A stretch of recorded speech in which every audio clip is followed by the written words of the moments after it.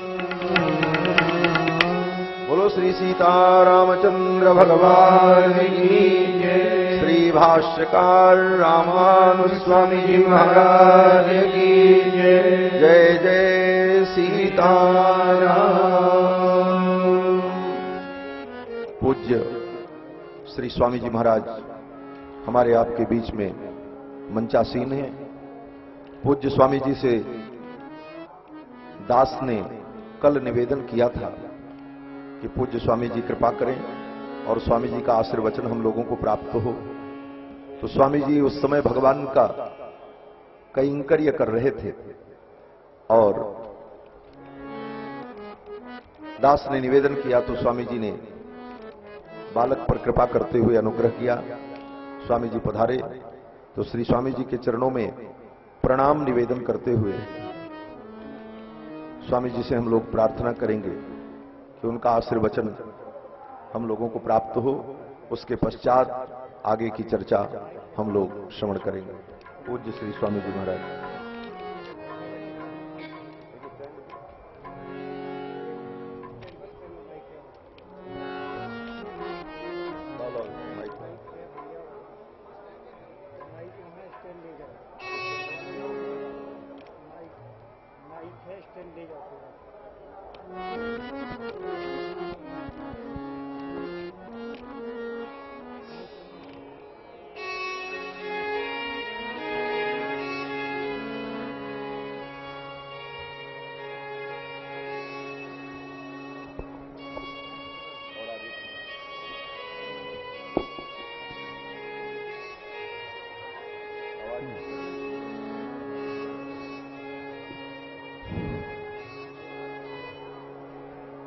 आचार्यं षट्कोपदेशिकमथ प्राचार्यपारं परीं श्रीमल्लक्ष्मण योगिवर्यजमुना वास्तव्यनाथाधिकान् वाल्मीकिं शहनारदेन मुनिना वाग्देवता वल्लभं सीता लक्ष्मण वायुसूनुसहितं श्रीरामचंद्रं भजे।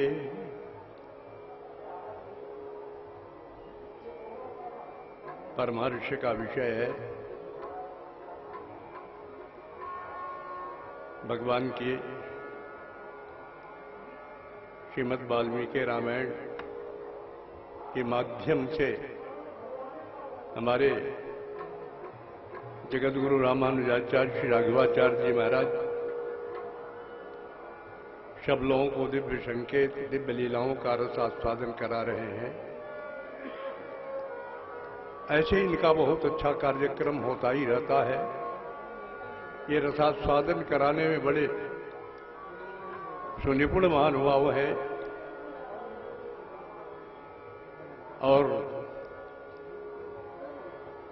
आवश्यकता है। आवश्यकता आविष्कार की जननी होती है। समय से आज हमारे भारतवर्ष में यदि रामायण जी और भगवान कृष्ण परमात्मा की लीला भागवत जी का यदि एक क्रम नहीं चलता, महात्मा तुलसीदास जी के द्वारा जो अद्भुत शब्दावली में लिखा हुआ जो रामायण ग्रंथ है, रामचरितमानस, जो रामचरितमानस राम की लीला यदि नहीं चलती तो हमारा हिंदू जगत सुरक्षित नहीं रहता। आज जो जितने लोग देख रहे हैं, आज हम सुन रहे हैं इस महापर्व के ऊपर आज इस प्रयागराज में करीब 4 करोड़ 5 करोड़ की जनता आने की संभावना आज है। आज महान जन संवर्धन हो रहा है, बहुत ही अद्भुत विषय है।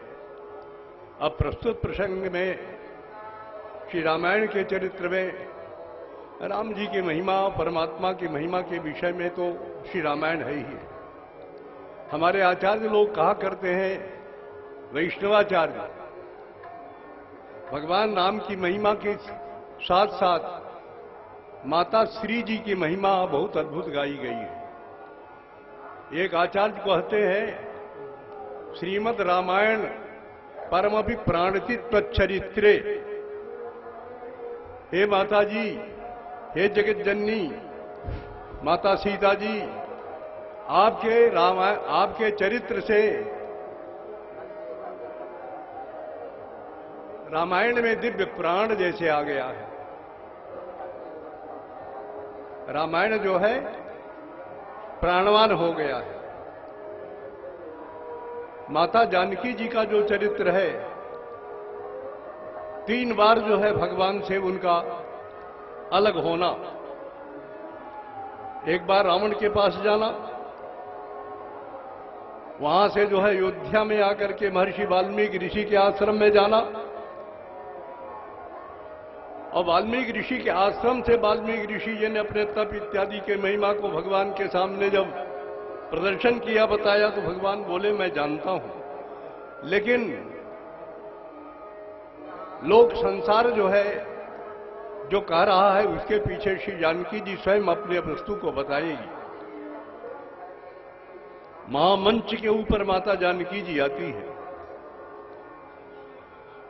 भगवान राम जी राजा राम के रूप में विराजमान थे उस समय। माता जानकी जी आती है और आकर के वो बोलती है, जानकी जी।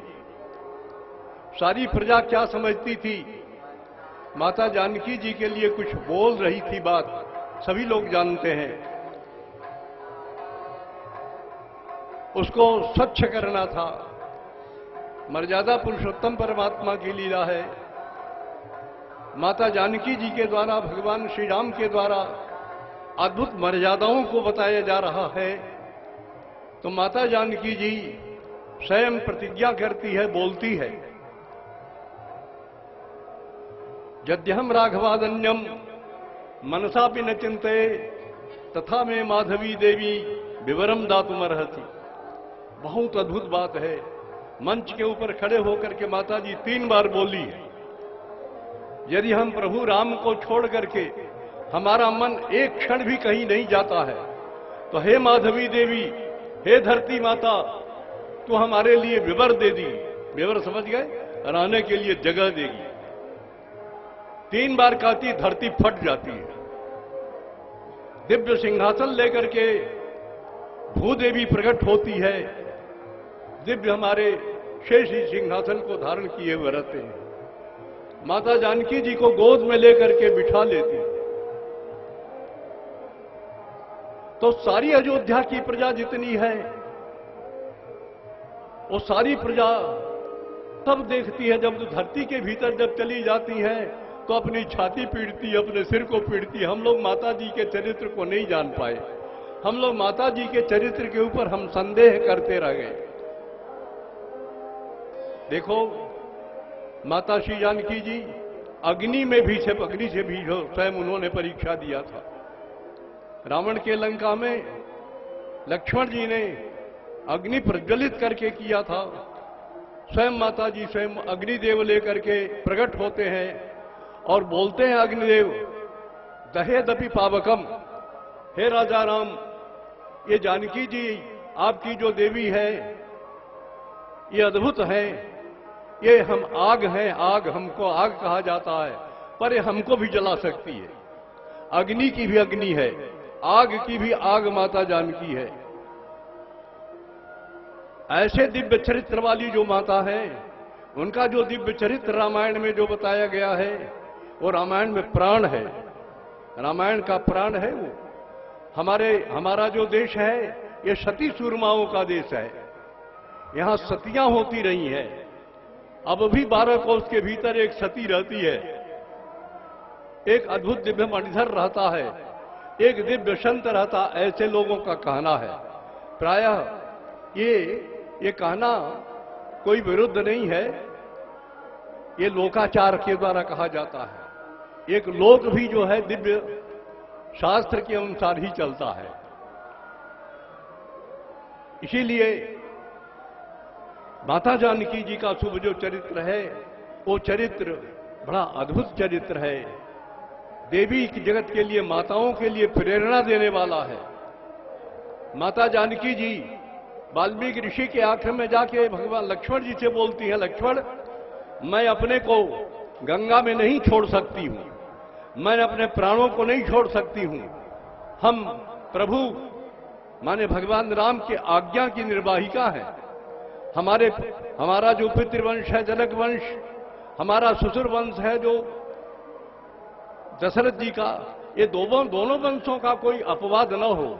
आजकल की नारी, आजकल के नई नारियां, आजकल के नए बच्चे कुछ विष खा करके मरने के लिए तैयार होते हैं, कोई आग लगा करके नारी तैयार होती है मरने के लिए। आज यही घटना होती है। थोड़े में कुछ बात आती है। नारी जगत को सबको सुनना चाहिए, समझना चाहिए। अरे देखो, अपने आप को जो कोई मारता है तो ये भी एक धर्मशास्त्र की बात है, मरने के बाद महान प्रेत योनि मिलती है। 1000 वर्ष के प्रेतिनी बन करके वो घूमेगी या प्रेत बन करके घूमेगा। कितना खराब होगा, कितने आत्मा का पतन हो गया। तो अपने आप को मारने का भी अधिकार नहीं है, शरीर छोड़ने का भी अधिकार नहीं है। अरे भगवान का भजन करो, परमात्मा का चिंतन करो। तो माता जानकी जी ने अपने चरित्र से बताया, नारी जगत को और लोगों को संदेश दिया कि देखो अपने धर्म पर रहना। अपने धर्म में कष्ट भी होता है, चाहे पति के द्वारा प्राप्त हो, चाहे अपने किसी व्यक्ति महानुभाव के द्वारा कुछ भी कोई कभी कष्ट प्राप्त हो, तो भी कभी अपना शरीर का उत्सर्ग नहीं करना चाहिए, कोई गलत काम नहीं करना चाहिए। उससे सब बदनामी भी होती है, आत्मा का पतन होता है। तो माता जानकी जी का जो चरित्र है, नारी जगत के लिए सत्यवादिनी बन करके नारी रहे, सत्य धर्मा नारी रहे, पतिव्रता नारी रहे, अपने धर्म से नारी रहे। वो नारी जगत में अच्छे अच्छे अद्भुत अद्भुत बालकों को प्रकट करती है। वो संसार में एक से एक अद्भुत होंगे, दिव्य होंगे। संसार के चरित्र को स्वच्छ करने के लिए उनकी आवश्यकता है, ऐसे ऐसे लोगों की। इसीलिए हमारे भारतवर्ष में जो कुछ धर्म का धीरे धीरे थोड़ा ऐसे गड़बड़ हो रहा है, कुछ इधर उधर, ये सब नहीं होना चाहिए, मनमानी नहीं होना चाहिए। इसलिए हमने आपको स्मरण दिलाया है। तो ये जो देखो जो चरित्र चल रहा है भगवान का, श्री राम जी का चरित्र, ये रामचरित्र बड़ा अद्भुत है। ये भगवान राम का उत्तम रस है, राम रस है। आप लोग इसका पान करते रहें। हम विशेष समय नहीं लेना चाहेंगे। सबके मंगल